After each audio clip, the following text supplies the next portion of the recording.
Assalamualaikum warahmatullahi wabarakatuh. Perkenalkan, nama saya Rubiatul Adawiyah dari Prodi Pendidikan Islam Anak Usia Dini semester 4B. Tujuan saya di sini untuk memenuhi mata kuliah pembelajaran membaca anak usia dini. Teori membaca untuk anak usia dini, beberapa ahli mengemukakan pentingnya membaca untuk anak usia dini. Menurut Thomson, yang paling tepat untuk belajar membaca adalah saat anak-anak duduk di TK.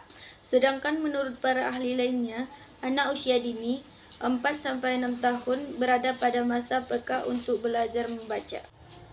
Pengertian membaca, menurut Brouwer dalam buku, membaca adalah bukan sekadar mengucapkan kata-kata, akan tetapi mendapatkan makna untuk media yang dibaca. Sedangkan menurut Sherlock, membaca adalah kemampuan untuk memahami wacana tulisan. Dan Terigan juga mengatakan ada dua keterampilan penting dalam membaca. Yang pertama, keterampilan bersifat mekanis atau mengenal huruf. Yang kedua, keterampilan yang bersifat pemahaman atau memahami pengertian sederhana.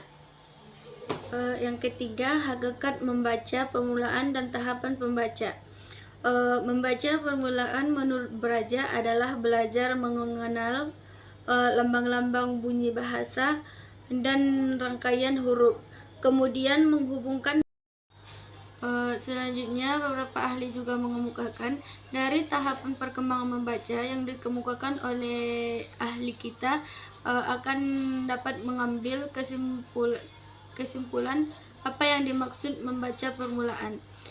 Yang keempat, strategi mengajarkan membaca permulaan anak usia dini.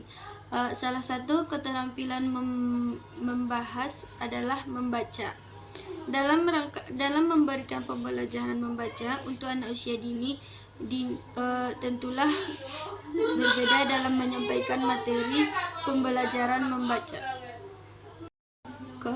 Kemampuan kesiapan membaca yang harus dimiliki anak sebelum diajari membaca. Yang pertama, kemampuan membedakan auditorial.